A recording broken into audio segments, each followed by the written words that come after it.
अल्लाह तबारक जे तरफा रमज़ान मुबारक आयो वा।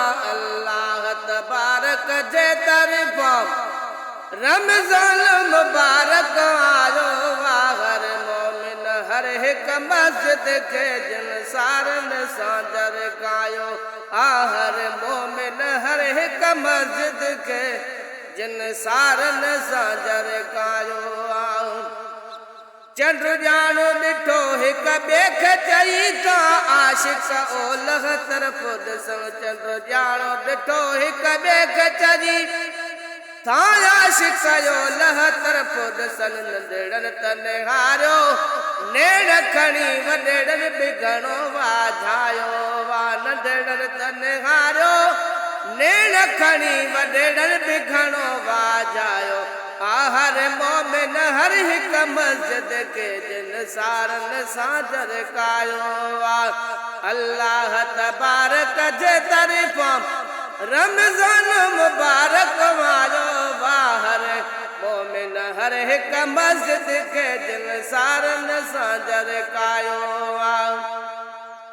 मिलियो शरफ महीननि खे मगर हिन मिठड़े पाक महीने में। मिलियो शरफ महीननि खे मगर हिन मिठड़े पाक महीने में। नगेदार मोहम्मद ते नाज़ुल फुरक़ान खुदा फरमायो वा। नगेदार मोहम्मद ते नाज़ुल फुरक़ान खुदा फरमायो वा। हर मोमिन हर हिक मस्जिद के जिन सारन सां जरकायो वा। अल्लाह तबारक जे तरफा रमज़ान मुबारक आयो वार। मोमिन हर हिक मस्जिद के जिन सारन सां जरकायो वा।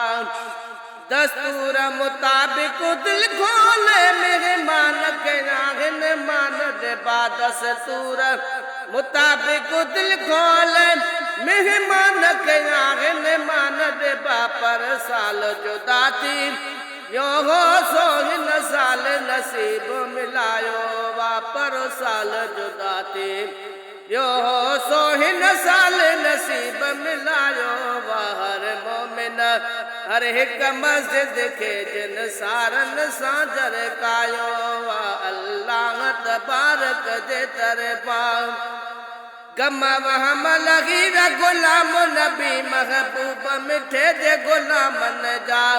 गम वहम लगी व गुलाम नबी महबूब मिठे जे गुलामन जा। न ख़ास ख़ुशीअ जे मौक़े ते मौलूद महसर गायो।